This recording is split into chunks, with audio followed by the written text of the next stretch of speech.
Calling to order East Point Community Schools School Board meeting at 6:30. Can you please call the roll? Dr. Early. Present. Mr. Williams, here. Mr. Roscoe. Present.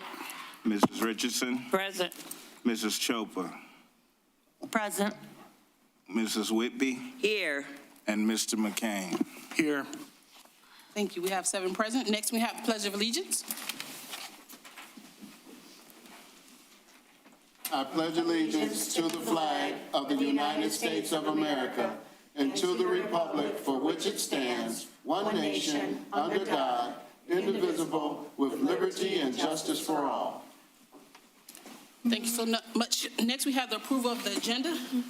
Place forth a motion to accept the minutes as read. Second. With a motion and second, can you please call the vote? Mr. Roscoe. Yes. Mrs. Whitby. Yes. Dr. Early. Yes. Mr. Williams, yes. Mrs. Richardson. Yes. Mrs. Chopra. Yes. And Mr. McCain. Yes. With a vote of 7-0, motion's carried. Next, we have the consent agenda. Can I have a motion? I'll place forth a motion to approve the consent agenda in its written form. Second. With a motion and second, can you please call the vote? Mr. McCain. Yes. Mrs. Chopra. Yes. Dr. Early. Yes. Mr. Williams, yes. Mr. Roscoe. Yes. Mrs. Richardson. Yes. And Mrs. Whitby. Yes. With a motion of 7-0, motion's carried. Next, we have superintendent's report. Yes, please, thank you. Dr. Early, before I begin my report, I'd like to turn the mic over to Dean Neforos. We have one of the candidates, Amanda Abernathy, in the audience with us this evening, and we'd like to take a moment and introduce her. Mr. Neforos. Thank you, Mrs. Gibson.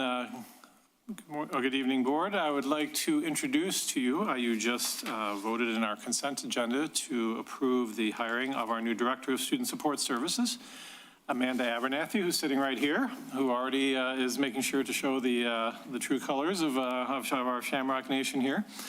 Mrs. Abernathy is going to be joining ECS as the new Director of Student Support Services effective July 1. She has spent the last 7 years as a special education supervisor in the Warren Consolidated Schools, where she's overseen early childhood special education, the cognitively impaired programs, and cross-categorical programs. Prior to this, she worked for over 13 years in the Pontiac School District as a teacher of autism spectrum disorders. She's got her degrees from Oakland University, both her bachelor's and her ed specialist, and her master's from University of Phoenix. We're very excited to bring her on board. She had wonderful references from many people we called in the Warren Consolidated Schools. She's going to be spending a little time overlapping with Mrs. Evans, who's been our interim for most of the second half of the year here, and will be starting again in July with us. So we're very pleased to have her join our team with her wonderful experience and her passion for students that we serve here in our community. So join us in welcoming her. Thank you. Welcome. Welcome. Thank you so much, Dr. Early, for that slight departure, and welcome Amanda to the team. Good evening, those of you joining us in IRL and to the Board of Education this evening. This is your superintendent's report from May 11th.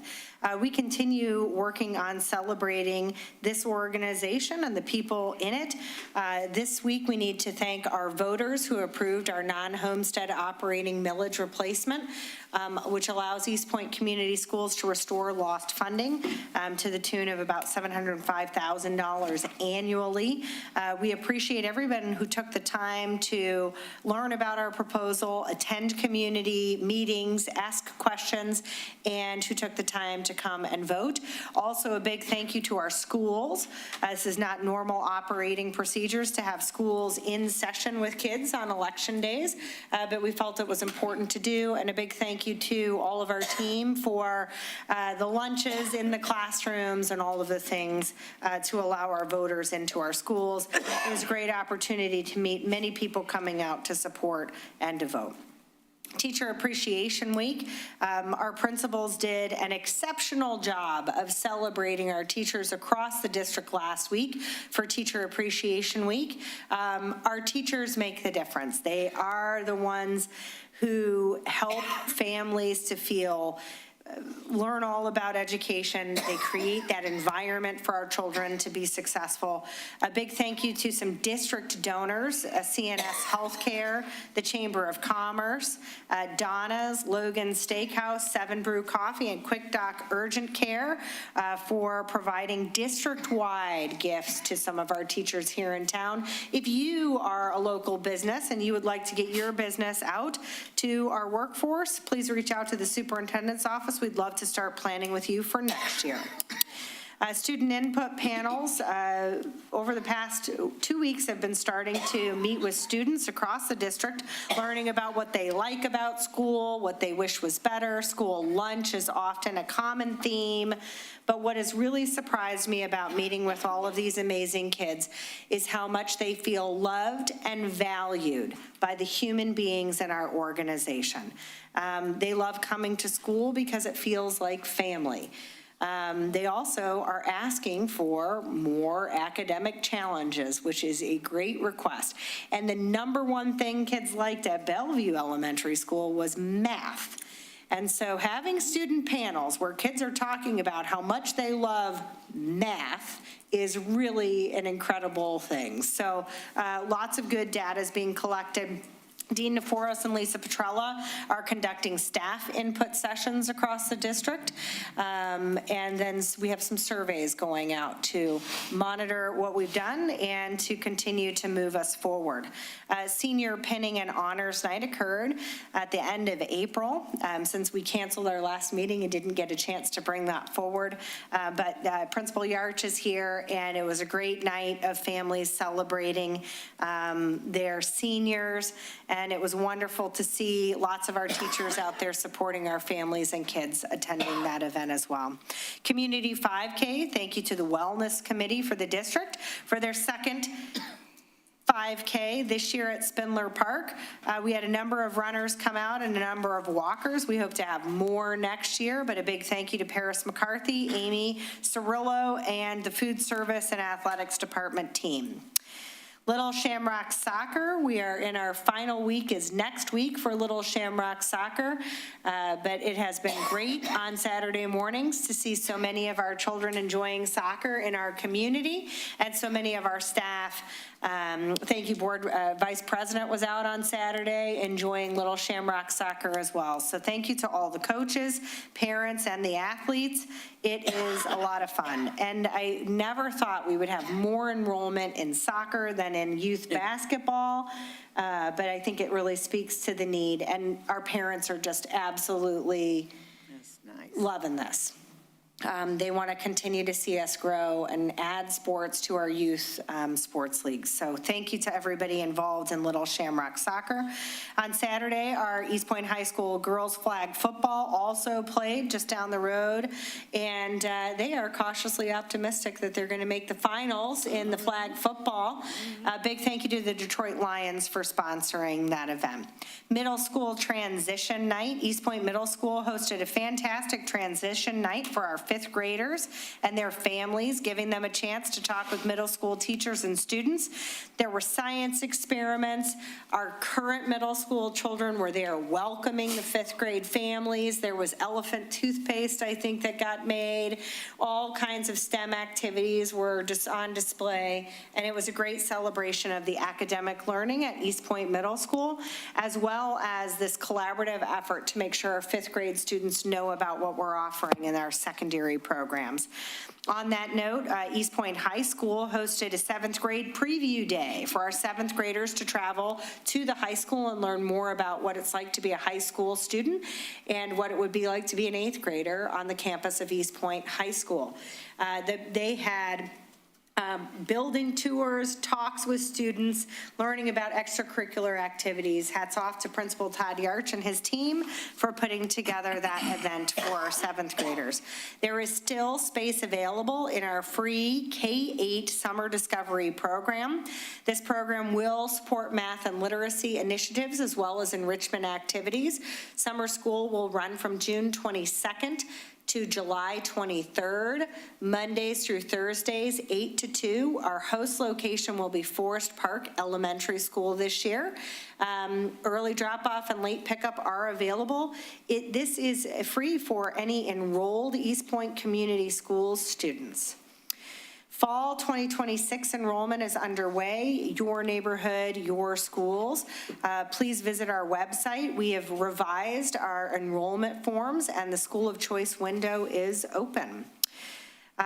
We also have a number of activities coming up for the 2026 graduates, prom at the Rooster Tail, senior barbecue, the last day of school for seniors, graduation practice, and then finally the big main event, May 28th, 7 p.m. at East Point High School Auditorium. We will be live streaming the event due to limited capacity seating at East Point High School. That live stream is going to be fantastic. So if you're unable to attend, we will be getting information out to families so that watch parties can happen across East Point.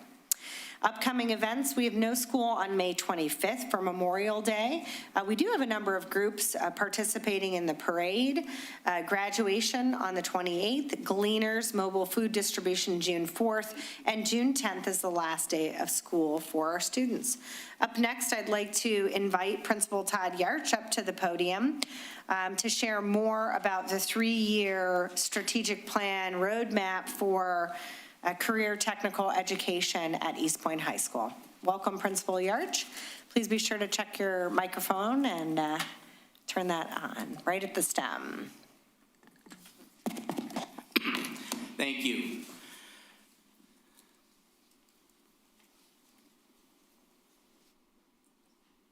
Let me just get mine going. So, thank you for giving me this opportunity to talk about what we're doing with our CTE programs and how we're going to build it in the next 3 to 4 years. Because one of the things that, you know, in the times that we've been talking about the influx of SME Prime and the different pathways and how are we going to achieve more opportunities for our students going forward, we have really dove in as an entire district team and then community team on how we can get more opportunities for our students, create pathways for them to get to their goals, whether it be college, whether it be military, whether it be trades. How are we going to get them there? And this is the strategic plan for the CTE program and the pathways that we have currently and hope to build down the road. So our CTE department took on this goal of, okay, what is our purpose? And there's 3 things that they wanted to come up with: a pathway, a purpose, and a plan. And having a plan for every student that comes to East Point when they graduate, whether it is through CTE, whether it is military, whether it's trades, whether it is college. Everybody's gonna have a plan. This one just is now our CTE plan. So our students have something to do after they graduate, because going to college is not going to be, you know, everybody's thing. Some of them want to go into trades. This also kind of fits into our strategic plan with Goal 1, student growth and achievement.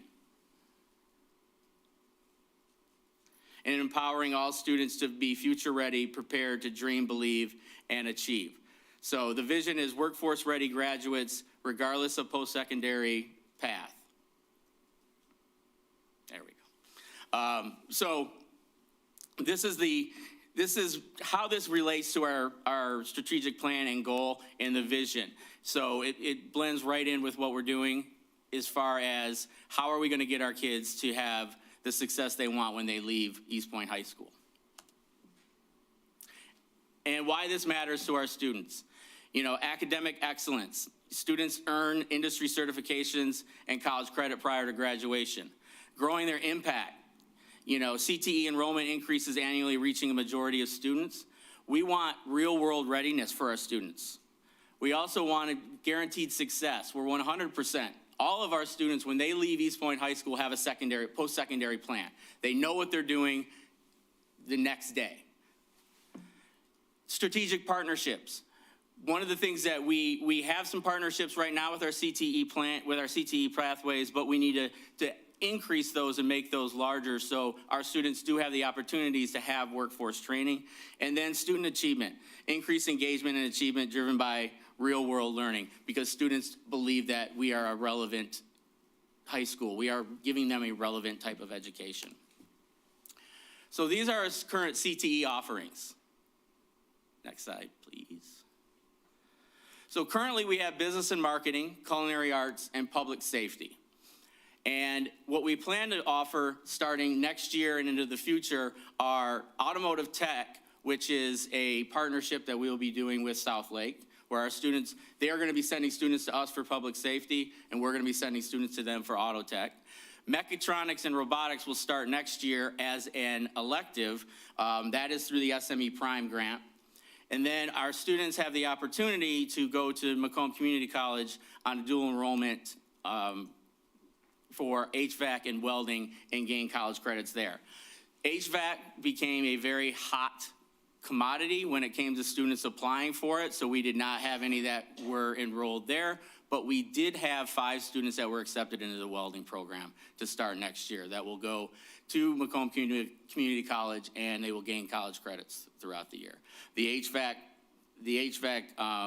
list was double the amount of seats that they had. So hopefully that encourages them to open up more sections going forward. And I do believe that this is something with the MISD and Macomb Community College that is going to increase in the future, because it is something that they're working towards. And our kids have been very excited about the fact of the dual enrollment aspect. So a little bit about the mechatronics and robotics. So SME Prime when they came and did the presentation, they did a community survey and looking to see what types of jobs and industries are important in this area. And we were chosen to do mechatronics and robotics because it's an 800% increase right now in jobs in that area, which is high-end manufacturing, engineering, and robotics. So this is just a little bit of information about that.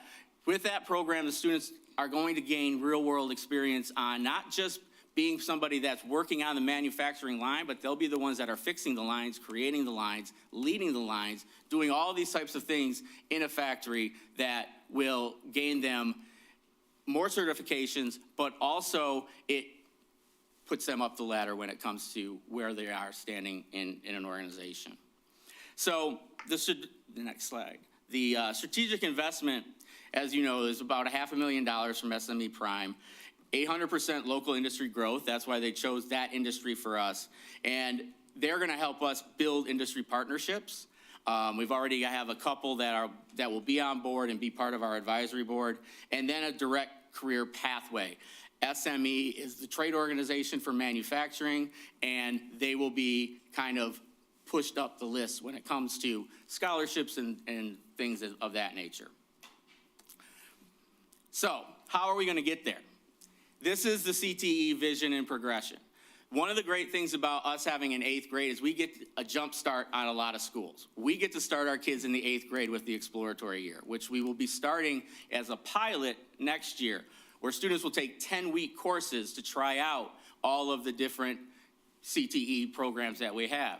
Next year, we're going to be starting with just culinary and business. So all 8th grade students next year will do a 10-week course in business and culinary to see if that's something they like. And from the 7th graders we had the other day, culinary is something that they all want to have. So it is a big thing. The 9th grade year is the career awareness year, where they will take quarterly classes, semester classes in the 9th grade year, leading to the 10th grade year where they decide on what pathway they want to go through. Kind of like a major. 9th grade year, you've taken 4 classes your 8th grade year, pare it down to 2, 10th grade year, now you're in it, and now you're moving forward with certifications, which in the 11th grade year, we kind of want to, most schools are topping out in the 12th grade with the certifications and things. We're going to be able to step it up 1 extra year, and then the 12th grade will be more of a career exploration, transition, capstone projects, kind of getting our seniors out of the building and getting workforce experience. So here are just some of the pathways, and there's some fancy graphics, and then I broke it down so you can just kind of see the actual how things will break down. So this is for mechatronics and robotics, and go ahead and go to the next slide. One of the things that we are going to really focus on is 8th grade algebra, because the students will need to have a high level of math in this area. We already have a pre-algebra class this year, but we have an 8th grade algebra already set up for next year in our collaboration with the middle school. This will get them to the math levels that they want to have. So you see, though, in the progression where each math course falls, science course, because physics will be an extremely important part of this as well, and then also how they get through all the programs. With this, through SME Prime, our students will get several certifications, and we even will bring this down to the 7th grade level as well to kind of get them started as they move forward. Okay, business and marketing. This is another one where we're going to focus a lot on math as well, and we look at algebra in the 8th grade as being another area that will be important for students in business and marketing. So it's kind of following the same pathway as mechatronics and robotics, but just not as much physics focused, but focused still on math. You can go to the next slide. This one, as you know, has already kind of been started with our students that made it to DECA this year. That is kind of launching the next wave of students for next year. Culinary, everybody's kind of had a taste of our culinary arts department. That was bad, I know. That was really bad.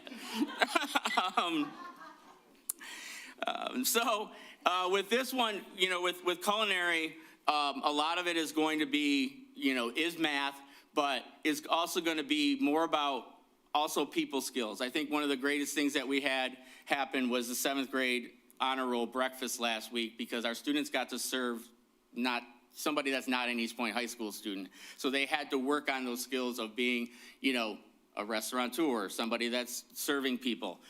So those are all kind of things that round into that. And that also ends with both the first 3 pathways, mechatronics, culinary, and business, all have 2-period classes, so 2-section classes in the 11th grade year. And then public safety and law enforcement, Detective Pruitt has been doing a great job with this group, and he's only learning more and more about what he can do in that classroom and teaching them things that are outside of being a police officer. There are other things that you can do with public safety and public service that he is kind of going down those roads as well. And those are things that's an attractive course for East Point High School, because not everybody has that opportunity. That's why with Southlake, we don't have auto tech. They don't have public safety. It's a pretty good marriage. And with this one too, this is one where they don't necessarily have a 2-hour block course, and we can get completers through, and students to complete the program in a much quicker fashion.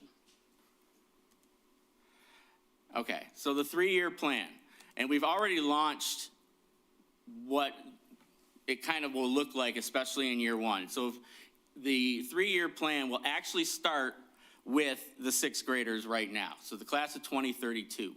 That's kind of where we're going with our plan. We are going to pilot a lot of things next year, so we have it solid by the time we get to the 6th grade. So a lot of the things that we've had to do is post-secondary planning. We want to increase the enrollment and participation in the CTE programs. We need to build our active partnerships, not just with our local school districts that might have things our kids are interested in, but also with the business and industry partners. We need to have a really active advisory board for each one of our pathways. We want to focus on high demand careers and also real world learning, and provide those internships that we know that will get students their foot in the door. Also partnering, this is something that's come up in the last few weeks with a conference that I was able to attend, we're partnering with the trade unions. And this is something that we've talked about as well, is getting them in on the ground floor with those. So, first year, we are already done with actually our first year. We've already done this, the strategy and planning. It will be kind of ongoing, but we've already kind of put the plans in place. Our counselors have aligned everything to a 4-year progression and pathway. We have been doing engagement and outreach with using surveys, and the month of May is going to kind of be CTE information nights, and then just ongoing promotion. Our business and marketing team is going to be working on flyers and other types of promotion to get within the building and out in the community, and then partnerships and enrollment like with SME and Macomb Community College. So where we are is we have already, the strategic planning and vision is always going to be ongoing, but we've completed the counseling and the guidance. The curriculum 4-year design and progressions is completed. Community outreach is ongoing. As I mentioned, our promotion events will be starting in May, and our partnership with SME Prime and dual enrollment is complete/ongoing. The partnerships are already there. Now it's time to start making the moves. Our teacher that will be teaching the SME Prime courses has already done one of their trainings, and he'll be going to another one next week. So what is our measure for success? 100% pathway planning. We understand that we as the high school have to do, the middle school is doing a good job of planning out a career path with the students. We have to equal that and make sure all of our students have a solid career plan and that they know it and follow it. We want to increase our CTE enrollment. And then one of the things we wanted to target this year, at least 2 students in HVAC and 2 students in welding. We did not get HVAC, but we do have 5 in welding for next year. Year 2 is launching a lot of the middle school initiatives, not just the 8th grade, but also dipping down into the 7th grade with some of the SME Prime curriculum, especially in their design course that they already have. Pathway pilots in HVAC and welding. So this is all the things that we'll be doing next school year. Explore Auto Shop pilot, launch SME Prime pilot. Also strategic alignment to make sure that we are working with the middle school, so those students are coming in with the math skills that they need to have some of these courses, which we are already doing. Our math department at the high school and the middle school often speak and kind of get on the same page. And then future ready, making sure that we're ready for those co-ops and internships in year 3. So building the systems, we've got some of the pathways together. One of the things that I know is very important, listening to other CTE directors throughout the district is advisory boards and the strength that they can have. Transportation, this is something that we've already been working on to make sure that our students have the ability to get there.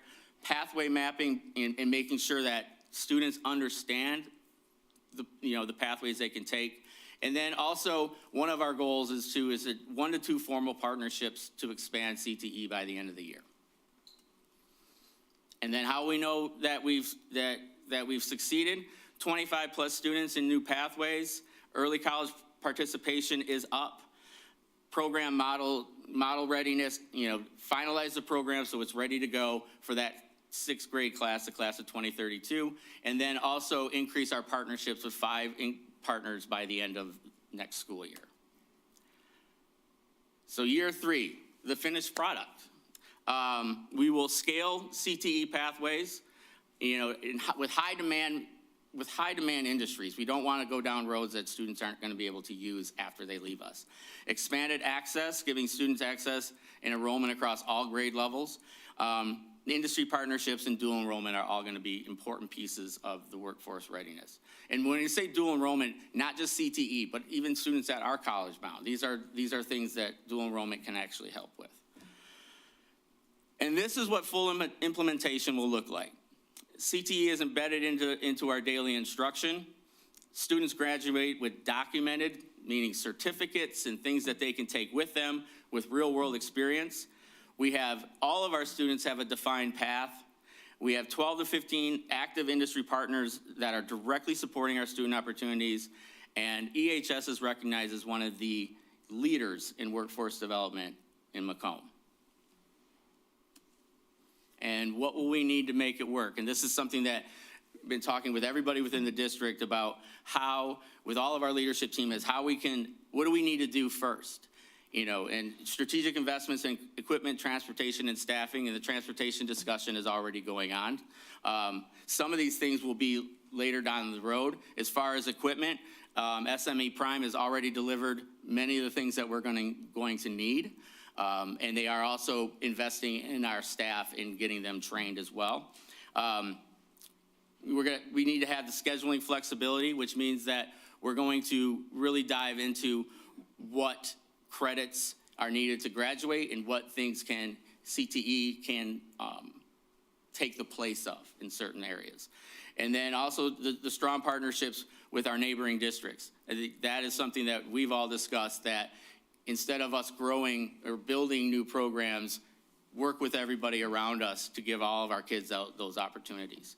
Mechatronics and robotics will be another area that other districts will want to come to because not everybody has those, which then opens up the opportunity for us to have. Clear systems for the internships, that's something that will definitely be a continued work in progress because that will take a lot of, oversight and, really also recruitment and recruiting places to come in and get with our students. And then the commitment to pathway success, and that's coming from students and families that we're in this pathway. No, we don't want you to stay in there if you don't like it, but this isn't something to give up on right away. You need to be able to sustain yourself. So these are the things that make it work. We're really excited about what we've already done to put in place next year with our 8th graders. They were extremely excited that they're all going to get culinary when we talked about that at the preview day. But I think that will also give our current program leaders, Chef Shu and Paula Cardinelli, a chance to really focus in on students that they see that are really, dedicated and have a bright future in this. And I can't wait till we get more opportunities to offer those to the 8th graders because I think that's also something that will be exciting for them as well. So, thank you very much. I have a question if you don't have. I do. Thank you. That was a great presentation. I love the progression of how we're not going to just leave them hanging. My question is, I like the fact that you included the military in the process.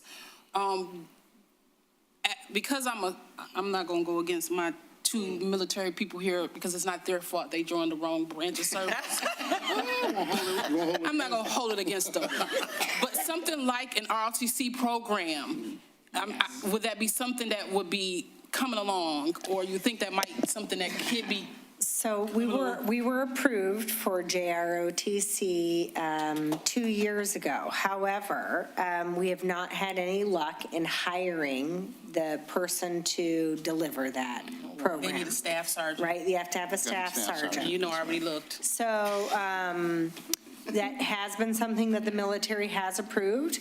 Because we have this large SME Prime grant, that's a $500,000 grant, the team does not feel that we can grow lots of programs simultaneously. No, I understand that, yeah. So I think that JROTC is still on the docket as something that we'd be open to considering, but because SME Prime came to the table with a $500,000 grant, we felt that the high school team is feeling that we're going to grow into those pathways that we already have as our first piece. And once we're successful in the identified pathways that we have, and can you go over those pathways that we have for everybody here? We have CTE and culinary, which you mentioned.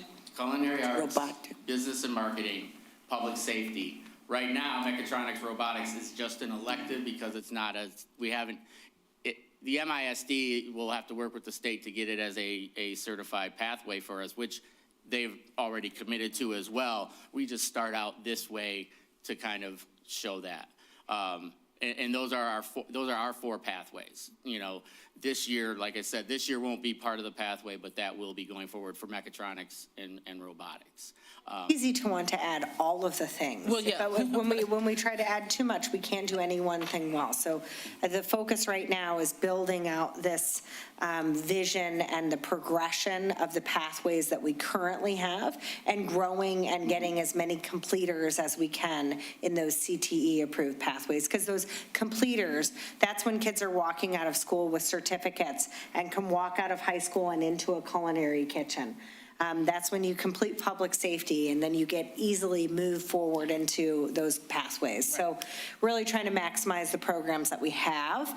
And then the SME Prime partnership is our big grow for now. No, I just wanted to make sure that was in the black periphery for the plan, so that we won't forget about those people, because I was a soldier. I didn't go straight to college. I didn't get my degree until I was 40. So my Army career was one of the greatest achievements in my life. So I just wanted to make sure we keep that in the background. One of the first school I taught at had a JROTC program, and I am a huge fan of it, of what it did. So that is always going to be there. But like Superintendent Gibson said, it's been very hard to find somebody to take on that role. And they're very strict about how that is built up. Yes, they are. They don't fail.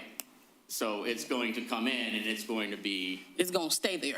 Yes, I know. Exactly. My other thing was, I really appreciate the fact that you're going to look into transportation, because that is a hard thing when you're trying to go and do anything and you can't get there. And so I want that to be in the forefront of the thinking, is transportation, even though that's hard because gas costs us more fortune. Jesus. Yeah. Sorry, Mr. Roscoe. I think we touched on transportation the last time CME was here, and we talked about having or purchasing another van. I think that was a conversation. It wasn't really a conversation, but maybe a strong suggestion, maybe.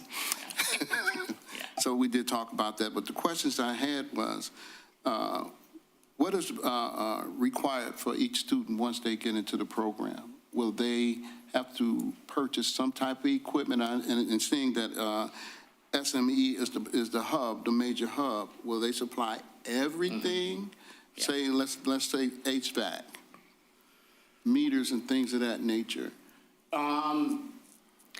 That meters and all of those supplies and things, yes, those are. But Vice President Roscoe, I want to make sure that Macomb County Community College is our partner on HVAC and welding, and Macomb County Community College is going to provide.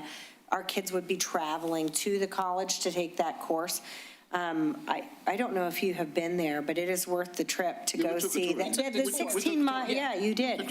So that's the campus. Everything's already there. The program that we will be running is the team is working on growing out mechatronics. Extremely difficult, and the students know that they have to complete that course. That is the number one thing. And actually, Chef Shu talked about it with the 7th graders as well. Say that you can't go into a McDonald's without having the certificate there. So that's I think beautiful. I mean, my heart, man, CTE, that's my will. Thing. That's my will. And I took that test twice. Filled the same question 2 times, overthinking that one question. But I know how hard that test is, so I just want them to be aware, because it takes some children a state of shock, because now I done completed this, now I got to go over here and do this here. So I just want that. I think it's great, man, beautiful. Thank you for bringing it. More questions? I'm done. Here? Go ahead. Okay. Could you go back to one of the pathway slides? Which one would you like? I guess I'll just ask my question, but in looking, I think it was 10th or 11th grade, it was showing government/economics. That's not a combined course, correct? it's a semester each. Okay, but Yeah. it's still 2 separate courses. It's 2 separate courses, Okay, yes, I was a yes. little confused there. I was like, I don't think that's, No. okay. First cool. semester is government, second semester is economics. Okay, sounds good. And I had thought of another question as Vice President Roscoe was talking through. With those tests, is like study support and things like that something that we're going to be offering for students as they prepare to take those exams? I think we have to look through to see what the MCC courses look like and what types of supports that we have. I do know that the MISD is going to be providing some of that as well. Right now, we do that for our current classes, but for the 2 new ones, we have to kind of see what the level of rigor and what our kids are going to need. And then we will try and make that definitely possible. There is only a small amount of students that were accepted into, like, only about 20 into each of these new programs at Macomb Community College. So there's going to be a lot of supports for them, you know, county-wide, because this is, like I mentioned, this is something that I know that the county wants to increase. You know, it's something that, you know, Oakland County has a much larger thing, much larger program, and that's where Macomb County wants to do more. So there will be plenty of supports for our students. And these pathways are in addition to the programs that we already offer in terms of like arts classes, AP, honors, They'll those all sorts of be in there things. too. They can take, if a student wants us to take that, there's no reason why they can't. Because if it's an AP English class, they can still take an AP English class as well as this. This isn't, you know, you're going into a trade, so you can't take college level courses. No, this is, because this is an opportunity for you. This is to give you options when you leave. Yeah. And this is why, this is something I'm extremely passionate about with our students, is giving them the options. Yeah. Like, yeah, maybe you want to go to college, but guess what? I can go work at a restaurant because I'm certified in all of these different things. Or I thought I wanted to go here and that changed my mind. So all of these things can still be possible. They're not going to be locked out of things because of that. Thank you. And that was one of my questions. Would the students have the opportunity of being in more than one? That they wouldn't be able to do because of the 2-hour block classes. Okay, So so- they are only going to be, right now we have students that are in more than one because there's enough to go around, but as we get these solidified, because getting to the 2-hour blocks is where you get the completers and the certifications and those things from. So they would not be able to do that. That's what the exploratory years are for, to kind of, which one of these do I like? Okay, and my other question I had was, would there be tutoring there or around so that the students who need a little extra help will be able to keep up and stay focused? That is something I believe, if you're talking about at Macomb Community College, that is something I believe that will be offered, but like I said, this is a brand-new program, and we don't know yet what any of that's gonna look like, and as our students kind of report back to us what they need, then we'll get them what they need. We already offer tutoring at the high school anyway, so, Okay. you know, it's something that Okay. we can definitely. Okay, they'll have it at the school anyway. Okay, and my other thing, I'd just like to thank you that in your presentation, you will always including the parents and the people to come in and be a part of it, and that was terrific. Because with this coming in and helping, it would be a good part for the parents to come in and support and help and know what's going on at the same time. Yes. I had, have you considered for ROTC reaching out to the Department of Defense and seeing if they had a program for sending someone to do the program? When we first started, we reached out, and there really was not many takers when it came to doing this. I Maybe know that next year. Superintendent Gibson reached out to, you know, several, and there really just wasn't. And I know it's usually retired or they're, you know, and it's. Well, there's a push now to start the RTC program. When I went to the national conference, I actually spoke to them, and they gave me their contact information and stuff. That's why I said, you know, in the peripheral, keep it in, because I do have that contact information, because they're really wanting to do it. And so they have the manpower to be able to put that into place. But I know we need to focus on what we have now, but, you know, down the line. And I just wanted to add also that I did have a question on transportation, but then you covered that. And I'm going to be in full support of any request for transportation, equipment, or staffing for these programs. Thank you. I can't speak for anybody else, but I will. And if the culinary arts students need more practice, you can They can feed us you anytime. can count on us. We'll be there. Any questions out I'm a here? professional taste tester by trade, so, no, congratulations. I enjoyed your presentation. One thing I was curious about is the staying power. Now, you have all these classes that you're offering for them to get into these programs and to learn calculus and all this stuff. Is there a GPA attached to the curriculum so that they, if they fall below a certain GPA, are they kicked out of the program, or do they have a chance to catch up and regain foundational products or something like that? Or how does that work? No, they wouldn't be kicked out of the pathway will not have any GPA requirements. Some of the courses, might. We have an honors and an AP rubric that our teachers will use, but it's about giving students options, and not every case is going to be the same. Mm-hmm. So actually working with the student that, might fall behind and what we need to do to catch them up, that is something that we will do. Okay, because I know you said something about the 8th and 9th graders where they try out the different programs and stuff, but once they actually get in the program and they decide, well, I want to do robotics, but I can't maintain that math level. I mean, calculus is just tough, but is there something that'll help them, get through that part of I it? think that comes to us as a school team to make sure that our students have that opportunity, and we have enough. Our teachers care about this and about this to make sure students are successful. I think that leans on us when we say, okay, this student really wants to do this, they need help in math, what can we do? Okay, good. And another,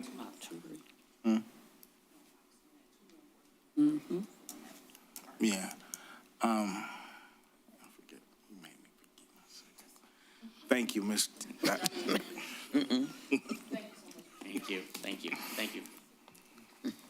Thank you, Mr. Yarch. I'd like to welcome Principal Felicia Trice up to the podium to share a little bit more about Pleasant View Elementary School. And welcome, Principal Trice. Good evening. So I am here to present all things Pleasant View, and I am excited to announce that this particular presentation was created by the entire Pleasant View staff, so it's not just mine, because the work that's in this packet has been done by all 42 staff members in Pleasant View. So on the next slide, we did a motto this year of something that we wanted to live into for our students, and it was the Pleasant View staff will strive to make Pleasant View a school for students to escape to and not escape from. So in doing that, with that motto, we had to change some of our way of thinking as far as when we dive really into this MTSS process, and how do we get our students to change their mindset. So on the next slide, we talk about our interventions in motion. And so the biggest thing that we do at Pleasant View is our MTSS and our SST, which is multi-tiered systems of support, and our student success team. Our entire staff in the building, including our janitor team, is a part of this. Because sometimes they could see the janitor with a smile, he might give them a kind word. So we leave nobody out of this process. So with this process, it is the central station for all of the supports that we do at Pleasant View. Our grade level bands meet every 14 to 21 days to review student data in the following areas of academics, behavior, and attendance. So when we talk about academics, sometimes we just focus so much on the math and the reading. However, the kids are tested on state level of science and social studies. So we do hold, this year we started with our kindergartners focusing on science and social studies once a week so that they can get in the habit of doing experiments. So through our MTSS process, we started the year off with 150 students in it total, with 65 students being removed from the process along January, February, and 10 students successfully going through the child find process. So that was a total of 75 students that was removed. It also gave us room for when new students moved into the district, we can instantly add those students. So students that come to us midway, they automatically get into the MTSS process. To where the students that start in the fall, we look at their data and then we group them in that way. In that picture, you will see, and I'll talk about it on the next slide, that is our 4th and 5th grade advanced group, our math students. So they have time with our interventions where they do, everything is hands-on for them with math. So as you can see, they're doing some kind of division, multiplication challenge, and it's whoever answers first get the card, and it was just loud. That's what made me go in there and look. But they were having fun in there, and we are holding our breath, fingers crossed, waiting to see our M-STEP results from all of the hard work that particular group did. So on the next slide, you will see, this is our academic intervention. So what it entitles is our K-5 literacy task progress monitoring, and we do that weekly. So every student in the building is progress monitored. Every Wednesday, you could come through Pleasant View and see all of the paras in the hallway with their carts and their laptops, and they are progress monitoring every student in the building. In that color-coded chart at the top, you can see at that tan farthest to the left, that is where the students are starting from. And in that middle, it lets us know what grade level they fell on. And then if you see a student in red, they're not progressing as well as we want them to. And then they get that intervention as well. They get pulled small group, and then the teacher does intervention with them as well. The students in the green, they are well on their way. So some of the students reached it quicker than others, and instead of just taking them completely out of the program, they still get progress monitored, but at a higher level. And then those students have a higher group process as well, but we do it to where sometimes those students, the advanced students, get pulled out and have their small group so that the teacher can still do tier 1 intervention with the kids in the classroom. Any students in yellow, they are progressing, they are showing growth, however, they are not ready to be removed off of the intervention cycle. And then at the bottom, that is where we track our 3 through 5. That is our literacy track, and in that small purple, I know you can't see it because we were trying to just give you a gist of what we do. At the top, it's highlighted purple. That student has maxed out of that program. So that meant that they did every literacy task, they passed it, and so now they're just doing small group support in the classroom. On the side that the picture did not pick up, there is a note column, and it's MTSS. So it lets us know before our MTSS meeting which students can be moved off so that we can focus on other students. And as you can see, I took pictures of our small group. Every small group must be hands-on. The students don't just get to sit around and watch the teacher talk to them because they're already doing that in the classroom. So you can see our 2nd grade teacher, Ms. Williams, is providing phonics intervention with our students. We use some title funds to buy some hands-on manipulatives for that kit. And then you see Mrs. Danielle Clark, who is doing math intervention. So every small group math intervention must have manipulatives with it so that the students can get an understanding of concepts. And the next part of our intervention, because once we get all the academics down, is getting the kids in the building. And so we focus on our attendance intervention, and through the MTSS process, our attendance is monitored weekly, almost daily. We do a program where my average social worker goes to the ISD. She does an attendance connection there. She comes back, me and her, we meet about what the meeting was about. We pull out things from that meeting that we need to improve our students, whether it's something for the parents, it's something for the kids, it's something that we can incorporate. And then once we do that, she takes it back into the NTSS meeting, and the team talks about it with the teachers who come in with, a student that might have attendance concerns. So we do weekly parent notices that are mailed home, and they either come from our attendance secretary or they come from the at-risk social worker. Our class dojo teacher check-in is 1 day. So if a student is absent 1 day, the next day that parent is getting a message if we don't see them. We have Zoom attendance meetings because not all our parents can come and be in the building when we have our full live meetings, but we do one in the morning and one in the afternoon so that we can hit everybody. And then our Title I attendance events, the Dad with Donuts is always a hit. I can tell you now the moms are mad at me because we're on our second Dads with Donuts and the mom feels some kind of way. We did this year painting with the parent for breakfast, which it seemed fun. The parents were really into the painting.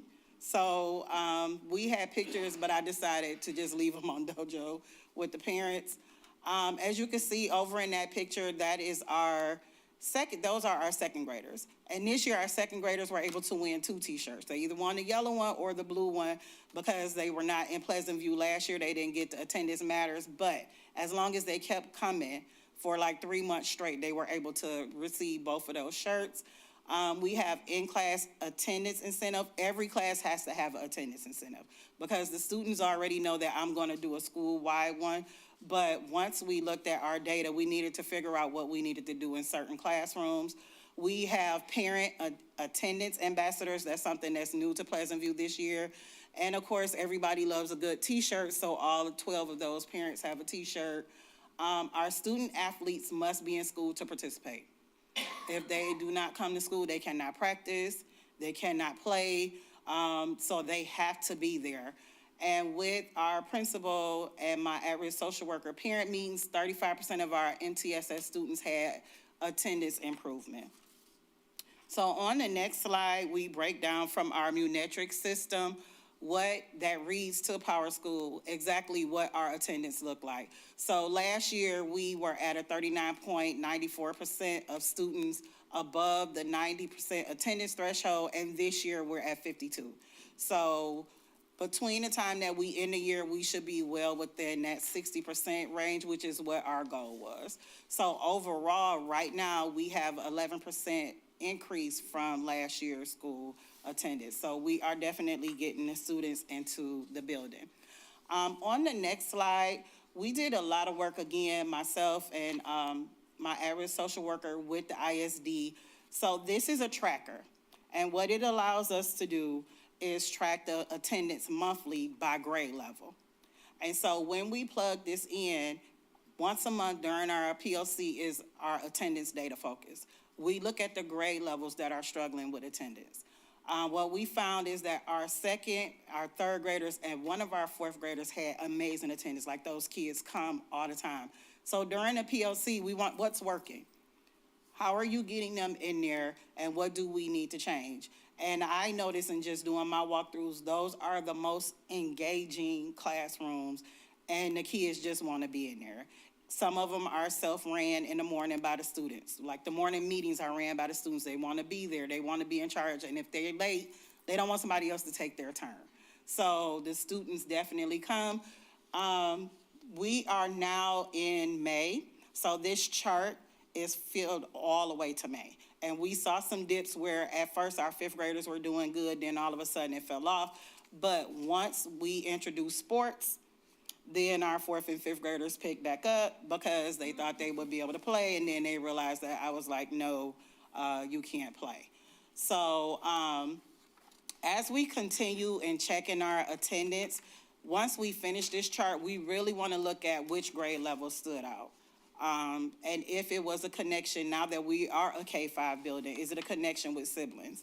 You know, if a sibling is at home sick, you know, why aren't they coming to school still? So I know one of the biggest things when we were doing the meetings is the transportation. So through that MTSS process, we were able to get about 25 kids on the bus who should have been on the bus. Our next slide, we are focusing on our behavioral intervention. And so one of the things that we started to do was have grade level appropriate calming corners, because sometimes it'll just be a carpet in the corner and the students are like, why should I go sit there? So we took a lot of our title funds last year and we leveled each common corner up. So kindergarten looks very different than fifth grade. However, the same SEL resources are in there. They're just at that child's age level. Student athletes, again, you're gonna hear me say a lot about this, the eligibility. Athletes may not have behavioral concerns. And within that, 40% of our students that are athletes now had decreased behavior. So some of them that were, borderline being suspended at the beginning of the year had no suspensions once they found out the sports was coming into the building. So we also do restorative sessions, myself and a social worker, and the restorative sessions include a parent. So it keeps us from suspending a student. We talk it through with the parent, what the behavior was, what the parents need to do at home, and what our steps are going to be in the building. And something that we try to incorporate when we can is our in-school suspension. So things where a child would generally go home. We had a second grader, he told his teacher, I never want to go in there again, because he literally had to do all his work and he had to have lunch in there, but he understood that decision that he made was the wrong choice. So we still have our parent meetings, and we do the daily class dojo reminders every morning between 5:30 and 6 o'clock. I am on dojo, telling the parents what the behavioral expectations are. And so, that tends to work with, I want to say 70% of our parents, that constant reminder. On our next slide, I show you our Munetrics data. So if you look up in the top, that is our 2024-25 charts. And as you can see, our suspension rate was super high. And then you go over to this year. This year, we went months where we had single digits, maybe 5, maybe 4. We did notice that the beginning of the year was a little tough, transitioning to K-5 and the students, feeding into the building and understanding the protocols. And there is nothing we could do about that March month where it's that long stretch before break and the students are just tired of each other. So, but the amount of discipline you see up there, you can multiply that probably times 5 on the restorative sessions that we did to actually keep the students in the building. And I am proud to say, myself and Ms. Lowen, we have been doing a lot of work with the school improvement team. Some of them are repeat offenders, so we've been doing a lot of stuff with those parents to just try to curb the behavior. One of the things that we did on the next slide is achieving MTSS behavior success through the staff. And that's why when I first started talking, it was them changing the mindset of how we do things in the building. Earlier this year, the entire Pleasant View staff did trauma-informed training. I am currently doing trauma certification through the ISD so that I can support my building more. We had a restorative practice full-day training, and it was not just a Principal Trice thing. We had surveys where everybody in the building completed surveys. What do we do best? Where are we lacking at? And we had a team come in, and they helped us put together those 4 zones that you see up there at the top. Of course, the cute one is for K2. And it just gives teachers questions to say to the students where you're not accusing them of the behavior. It's more you're having a discussion with them to try to find out what happened so that they can trust the process and de-escalate, and you can really get them back into the classroom. At the bottom is our 3-5 chart. Again, the questions in that chart is the same. It's not accusatory. It's what happened, how can we move forward, what do I need to support you? And sometimes that is what the students need. So we also started Character Strong training. Myself and one of my interventionists, we started it last year, and we brought it into the building this year. And one of the biggest things that we've done is phase 1, which is 4+1 at the door. So we literally have 4 people at the front door. We start early breakfast. We have 4 people at the door. Then we have 4 pairs inside the lunchroom. So the kids are seeing 8 different people, and it's good morning. You cannot walk past and not say good morning. You have to say good morning. You can do a fist bump, whatever you got to do to just say to us, you woke and you ready to get started. They do that. And once we do that, our parents know that they're the first eyes and ears. So we might see, and I do the breakfast, so we might see a student, the facial expression just does not change. So we walk up to the teacher and say, hey, so-and-so, look like they might not have a good morning. And the teacher will do something special, which is that +1 at the door. Each teacher, if you walk through the building, they have fist bumps, something at their door that the child get to pick. I'm not sure which grade level is dancing, but I do know one of our 4th grade teachers does multiplication and division at the door, and our kindergartners they do addition facts at the door. So we are also in the first phase of that first 5. I had the training last week. My team had it 2 weeks ago. So we are really going to do something different next year and moving away from us being a leader in Lee School. At this slide right here, and I'm not going to read everything because you guys were part of the strategic plan when we created this, but in looking at our MTSS, and we did a lot of work over the summer together, we looked at in all of what we do as far as intervention, how does it connect to the MTSS strategic plan? So everything up there is literally out of the strategic plan on the students. What we want them to aspire to be when they leave Pleasant View, going into the middle school, and then elevating into that wonderful program Todd Yarch was talking about.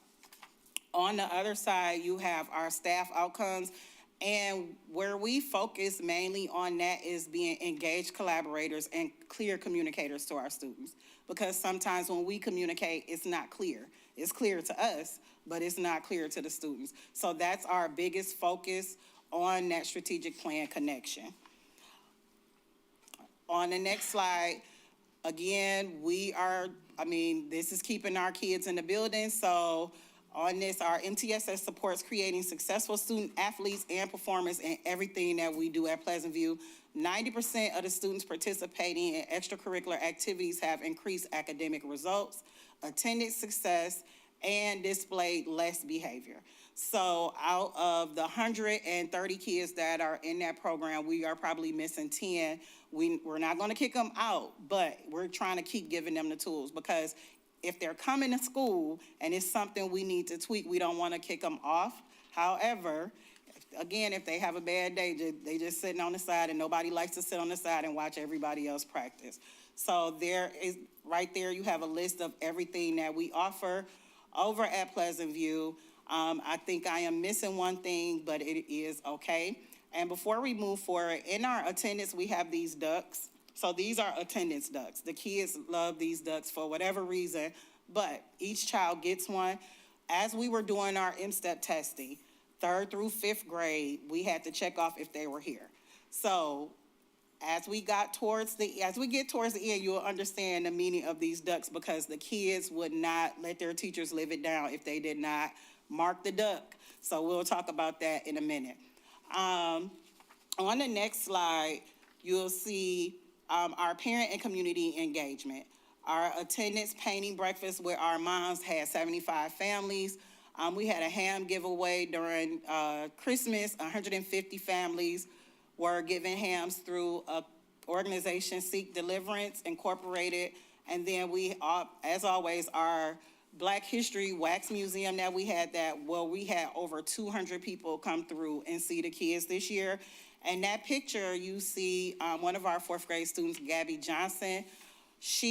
Her Wax Museum presentation actually came to life. The person that she did her report on reached out to her. She was able to do a video call with the sergeant, and she received Officer Commander coin, from which I am told from Mr. McClure that is hard to get. And not only that, she had other female sergeants reach out to her and just send her a gang of gifts over to Pleasant View. And it made the other students super excited that when we do it again, they don't want to do the basic people. They want to find somebody different so that that person can reach out to them. We have our kindergarten and 5th grade parent meetings that we do. We did a coat giveaway where we were able to give almost 95% of our students a coat. Painting with a parent, we did for the first time this year. A night out with the Detroit Pistons. That was super fun to have the parents there and engage with the staff. Our athletic dinner banquet where we had 150 people in attendance for that. And then our community adopted classroom where for some reason, we get people around Pleasant View that wants to come with a basket full of stuff, and we let them select a teacher. We put the list up there, and this year, they selected one of our second grade teachers. We do have a bunch of PTO and Title I events, and of course, our dogs program is still going. Dads are great students. One of our dads, he started off in that program. He ended up being our basketball coach, and another one of our dads, he ended up he pops in, he helps with math. And so we are keeping that program going. And as always, the event that we love the best is the Donuts with Dad. And on this slide right here is just everything that I talked to you about. You'll see up in the left corner, Miss Waring is with one of our community members who came out. I mean, she had a car full of stuff. And she just selected Miss Waring and took it there. And in the middle at the bottom, is Kevin from Mojo in the Morning Show. He came to surprise his smallest, biggest fan, which is Reagan Adebayo Koo. She absolutely loved him. Why she listening to Mojo in the Morning that early, I don't know. But he definitely knew about her, and he wanted to meet her, and he walked around to her classroom during March's Reading Month and met her. And then over to the right, that is some of our parents participating in the STEM and math night. And then the parents that were painting, as you can see, those paintings look like Picasso paintings. They were taking it very seriously. So on the next slide, we have our upcoming events at Pleasant View, Donuts with Dad, but this time it is for our students with the most improved attendance. We always celebrate our students with perfect attendance. Myself and my attendance secretary ran it, and we literally had to go 90 students down just to get to our most improved students. So the next event is a night out with Dad. That is on May the 22nd. The dads will come out with their daughters, and they will get a dinner, and they will spend an evening with their daughters. And then on the 29th, we have an evening with Mom and Son, which is similar event, but again, the moms are not having me not doing anything for them, so they wanted their own night. Henry Ford, Greenfield, Village field trips, we are taking everybody but our K1. We don't think our little ones will be able to do that walking. Our spring concert, tentative right now, is May the 27th. And now what the ducks are for. Ducks, a race to bubble tea.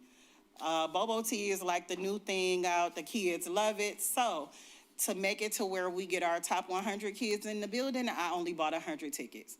So that means that 100 kids have to be in school every day, which not only they'll get a reward, but it will bump up our attendance achievement.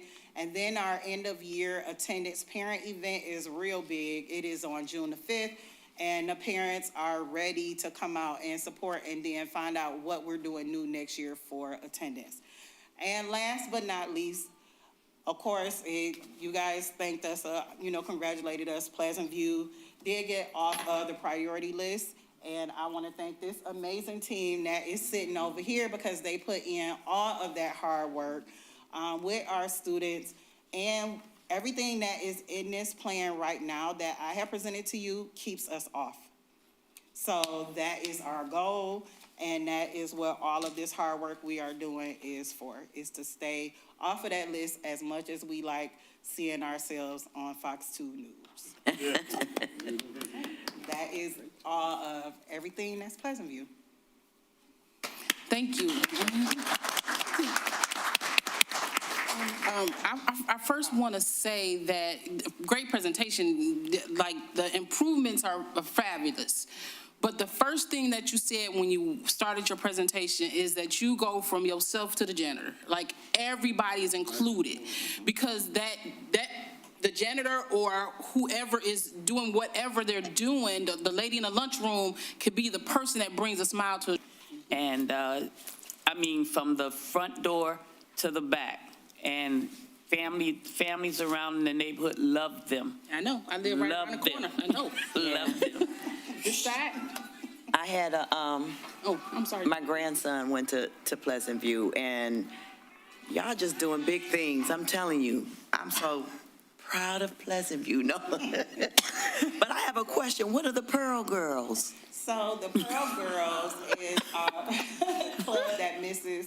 Clark runs with our young ladies, and it's a mentoring program. Oh, that's good. Actually, we took the valedictorian and the salutatorian are Pleasant View graduates, and they were a group of Pearl Girls. So we have been celebrating them all this senior year, we have a plaque going over to both of them. So it's definitely, you can see it now because those two young ladies are now in 12th grade. They started into the program. They make blankets. They keep each other responsible. You know, if one of them have, you can't do that because Miss Clark gonna give us a long speech. And then Asahi's gonna come over and talk to us about how we can't do this in high school. So they definitely get a lot of work in. And I am proud to say it looks like they might be the future flag football. Okay. Because that is their pastime when they don't have a meeting to play flag football. So definitely it is a good program. All of the girls try to fight and get into that program. And we select two sets of groups, two girl sets. One do it in the fall, then after second semester, we get a different group of girls. How many? This year has been our smallest group. Okay. We only have a fabulous 5, but I've had as many as 40 girls. Wow. That's good. That's good. See, I love me some Pleasant View. I'm happy. Oh, I didn't know you were saying, you was moving. I'm happy that was a great presentation. I'm happy to see the charted growth in all the areas, especially attendance, because if they're not there, they can't learn. But I'm also very happy to see how well the Dads of Great Students program is working out. That's very close, near and dear to my heart. So, yeah, great job. Thank you. I just wanted to say, I went to Pleasant View, kindergarten through sixth grade, and I didn't have programs like that. I wish I had programs like that. We barely had choir once a week, and that was it. That's all we had. And what's the ball where you hit everybody in the face? Dodgeball. That's all we had. That was fun. Glad we don't have that. Yeah. Wicked game there. Right. Yeah. Great presentation. Thank you, Principal Trace. I love the race to bubble tea. That sounds really fun. That is big with the kids now, isn't it? Just two quick questions. One, what's the child find process? I know you had mentioned that earlier on in your presentation, and I was just curious. So that's when we have monitored the data, and if the student has a learning disability, we turn it over to our RTC. And then they do further testing to see if the student might need to have an IEP. And so in that process, we provide all of the data to them. That's why we try to start so early, like August, because sometimes that process is 30 days. However, we don't want the student to struggle, half of the school year while we find it. So we provide them that data in SST. And they are allowed to sit in those meetings with us, and then they just start the test. Awesome. Thank you so much. And one other question. I think this one's a little bit more fun. How does the community learn more about your Adopt a Classroom program? How do they adopt a classroom? We have no clue how they find out. It could be word of mouth because the young lady that came, she doesn't live close to Pleasant View, but I think her friends are neighbors of Pleasant View. Okay. So, and that was the young lady last year too. She said she had a niece or nephew that went there, and she just wanted to come by with a bunch of things. And so we let them select the teacher, and that's just how we open our doors. So anybody want to come and drop off as much as what they dropped off to her, because it was definitely needed. And with us transitioning to K2, it was some things that we didn't have as we were learning our K2 students. Sure. Awesome. And yeah, I'll echo Trustee Chappa's comments. All of the extracurriculars are just incredible. And seeing the sports programs driving up those attendance numbers too is really encouraging. So thanks for a great presentation. Keep up the great work. Yep, and Dr. Early, just to your comment, our janitor had to step in sometime and be a dad at the Dad with Donuts. So that meant a lot to some of the sad faces who didn't see their person walk in the door. So that is one of the reasons why we just make them a part of what we do, because they can't add that bonus touch of a smile on a student's face. Right. I love the fact that y'all are progressing as a K-5, because I mean, like, that was a big transition to add those other grades in there. And so y'all have been doing a great job. That's all I can say. Thank you. I second the motion. Thank you so much, Principal Trice and the Pleasant View team. That concludes the superintendent's report this evening. Okay, thank you so much. Next, we have the hearing of the public, our first hearing of the public for agenda items only. Is there anybody who wishes to be heard? Yes, sir. Come to the podium and please state your name. You have 3 minutes on any agenda item. Hi, my name's Chuck Dugal, and I've been a Warren resident since 1956 with my grandparents at Crestwood Elementary. And that school is near and dear to me, and I'd like to see the facility maintained what it once was. And I'm seeing a lot of things that unfortunately are not like they used to be. They used to spray for organic. Hold on, sir. It has to be agenda items only for this first hearing of the public. So anything that you see on the actual agenda that you want to speak to, it's what you, for this hearing of the public. The next hearing of the public, you can talk about Crescent Wood and the things that's going over there. Yeah. In the president, yes. No, that's okay. No, it's okay. Thank you. We appreciate you. Very, very influential things.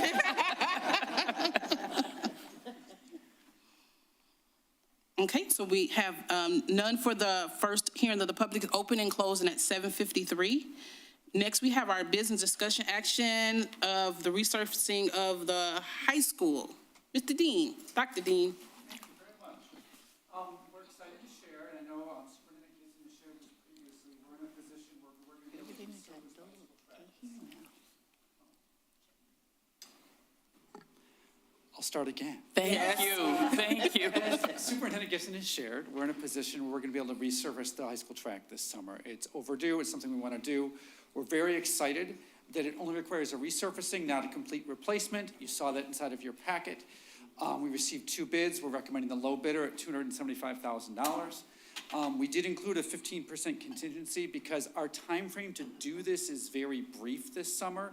We really can't start work until after this meeting, and then it needs to be done by August. So we built enough contingency in case something happens. We don't have to come back to you knowing that you don't meet as often during the summer. But we really don't think we'll end up using any of that contingency for what it's worth. But I'm happy to answer any questions that you might have about the track. What type of material are you using in terms of laying of the track? So because we're only resurfacing, we don't have to replace any of the asphalt. There's a couple of spots where the asphalt is deteriorated, and those spots will be saw cut out, and we'll replace the asphalt. This is like putting a top coat layer. It's like a polyurethane type layer. It's going to be black. It is the recommended cover for, it was actually what was on the track when the track was built 16 years ago. It just gets worn out over time. It's kind of that shiny, almost rubbery feel you see on top of those tracks. It's appropriate, has the right grip for students, et cetera, or for any community members as well that are going on that track at that point. And how thick it's going to be? Spikes are what? I mean, my son ran track. The spikes are intended to go into the asphalt for what it's worth. This is just a top kind of coating layer. The expected useful life on this is 10 years. So it's something we would do. It's going to last. Last time it lasted 16 years. So we hope it would last over 10 years again as necessary. Okay. Thank you. You're welcome. How will that affect the actual football practice, and will they have to go to another field of practice over the summer? Or We are hoping that it is done in time to be able to have football practice there. If we have to use Memorial Park, Memorial Field, or a different location, we will do that as necessary. It will certainly be done by the time we're deeper into football season. I know we don't play games there, but I know our student athletes practice there. We are hoping it's done in early August. Like any of these projects, it's somewhat rain dependent. You know, if we have a really wet period of time, unfortunately, We're going to be a little bit delayed. But we are we were really happy. We had 2 bidders. They're prepared to start in the coming weeks. So we're hoping it's done 6 to 8 weeks. But that's very rain dependent, so I didn't want to put an exact done time inside this proposal. Can I please have a motion for approval? Place forth the motion, recommendation for the approval of the track resurfacing Second? project at East Point High School. Second. I'm sorry. We have a motion and second. Can you please call the vote? Mr. Roscoe, Yes. Mrs. Chopra, Yes. Dr. Early, Yes. Mr. Williams, yes, Mrs. Richardson, Yes. Mrs. Whitby, Yes. and Mr. McCain. Yes. With a vote of 7-0, motion carried. Thank you very much. Thank you, Dr. Dean. Next, we have the MASD resolution. So everybody got the operating budget? We were able to go to the operating budget meeting, myself and Treasurer, Darlene Whitby. yes. What's your name, child? Right. And it was really a great opportunity to see the things that the ISD is doing.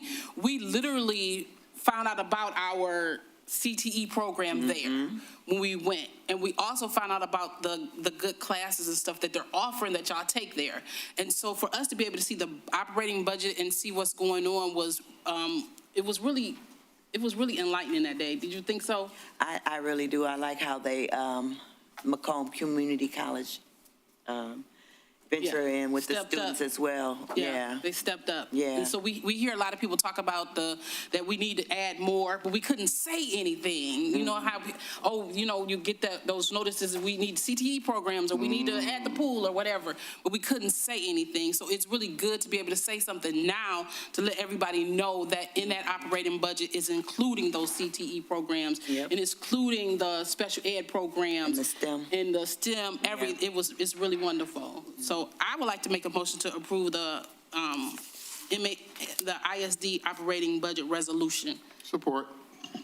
With motion and support, can you please call the vote? Dr. Early, Yes.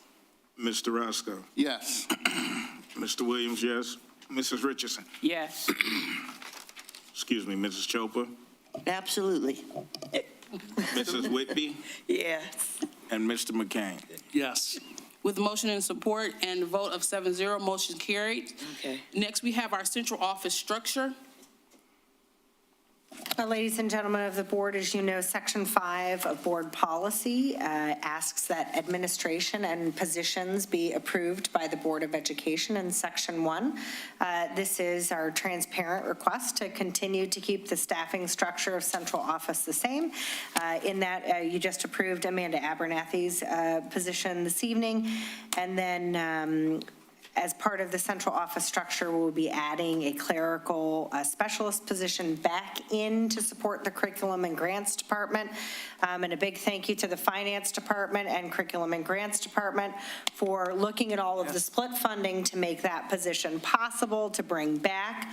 It's an area that we could use some additional support in monitoring our federal grants. So those are the changes comprised in that central office structure for 26-27 school year.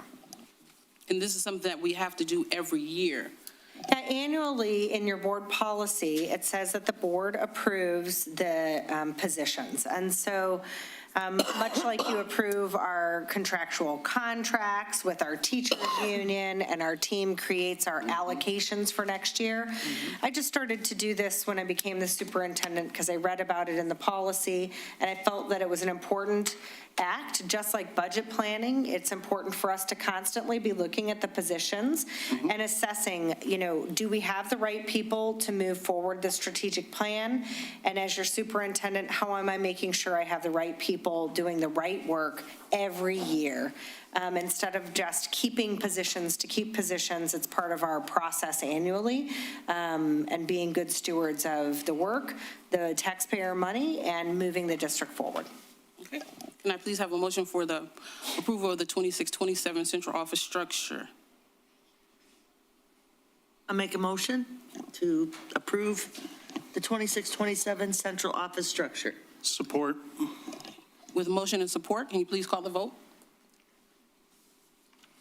Mrs. Chopra, Yes. Mr. McCain, Yes. Dr. Early, Yes. Mr. Williams, yes, Mr. Roscoe, Yes. Mrs. Richardson, Yes. and Mrs. Whitby. Yes. With motion and support, we have a vote of 7-0, motion's carried. Now we have our second hearing of the public at 8:01. Yes, sir. Sorry for the false start. That's okay. I'm here because I got a letter from East Point Community Schools, and I've lived here 44 years. When my grandfather died in '82, I took over the house. And I've tried to maintain the neighborhood and the school, which we've had dogs in the classroom. Mrs. Matthews, she's got a plaque on one of the rocks next to the school. It's near and dear to me to provide a clean environment. And I'd asked Dr. Stephanie Moraine about putting in trash cans. There's only one. There used to be three, one in the kiddie playground, one where the ball diamond used to be, and of course, the dumpster. And when we're walking around, each day when we take a walk with my puppy, we try to pick up as much trash as we can, but it's hard. And I know Principal Trace will tell you, if you give the kids a chance to do the right thing, they will. But there's no can for them to throw their garbage, so it ends up all over the schoolyard. Back to the schoolyard.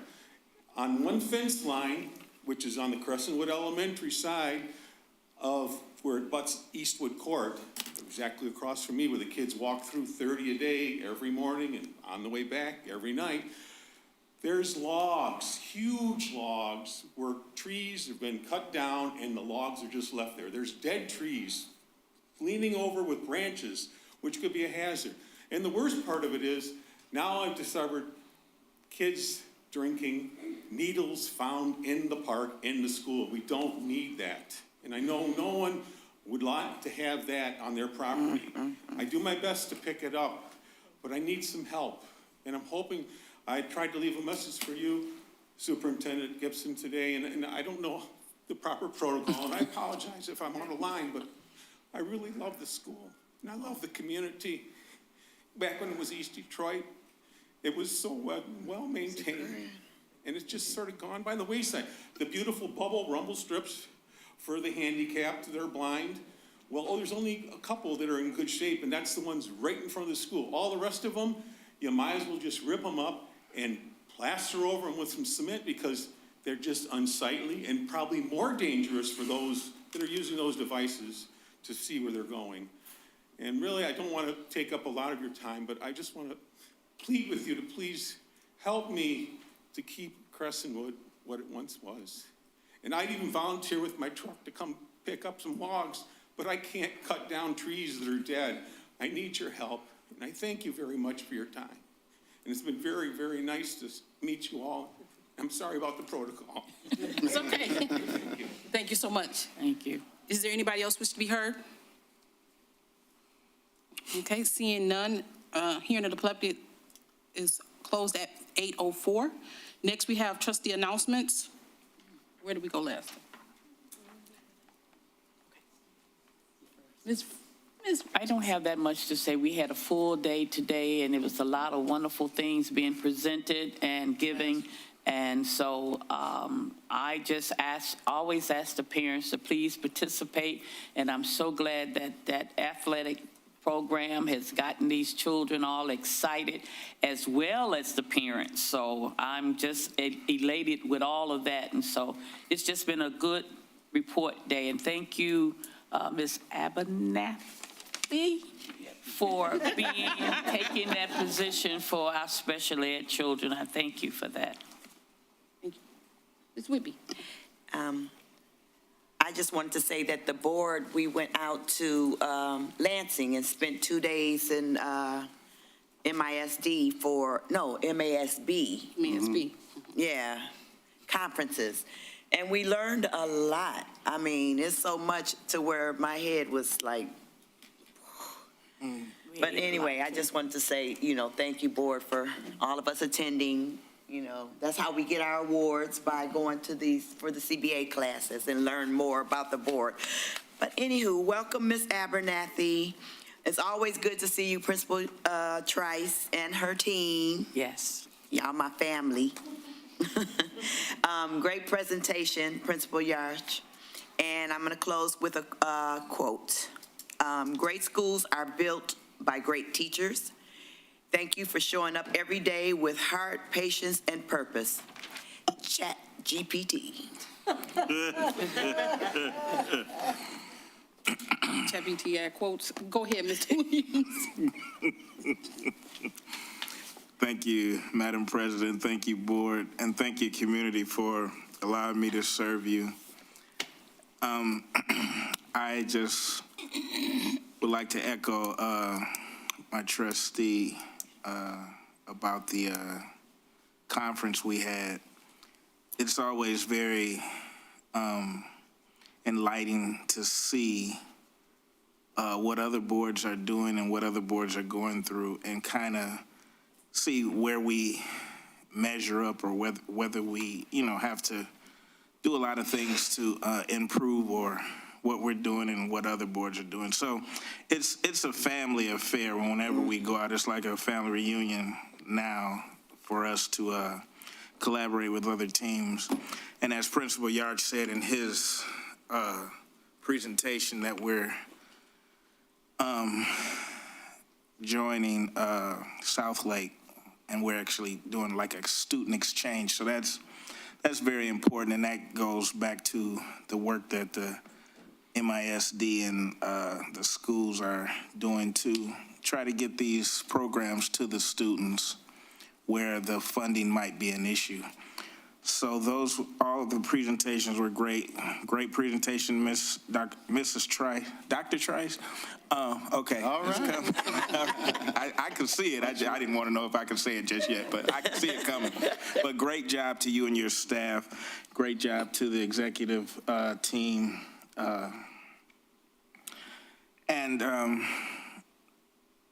to the parents, if you're not aware of what's going on in East Point Community School District, just come out and visit, and you can see the difference. I mean, are we where we want to be? No, but we're not where we were. So thank you. Yes, Thank you. that's a good quote. Mr. McCain. Good evening, Board, audience, everyone watching at home. Couple things. Want to thank the voters for approving our non-homestead operating millage. Wish all of our wonderful educators a happy Teacher Appreciation Month. And congratulations to the class of 2026. We're looking forward to celebrating your success and future endeavors in a couple of weeks. Kudos to Principal Yarch for his CTE strategic plan. Definitely excited about all the different opportunities that this will afford for our students. And another kudos to Principal Trice on the amazing academic, attendance, and extracurricular success happening at Pleasant View Elementary School.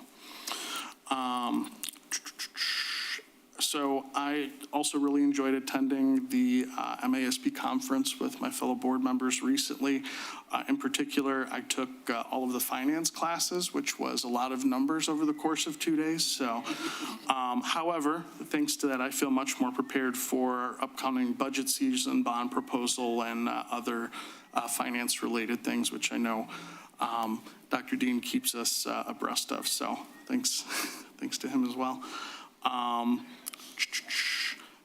But I have to say, for the MASB conference, the highlight was meeting a ECS graduate named Jerron Jackson, who had just finished his internship at the Crown Plaza in Lansing. So we got a chance to meet him, talk with him, take a picture with him. And so I want to wish from all of us on the board a congratulations to Jerron on completing your internship, and we wish you the best in your future endeavors.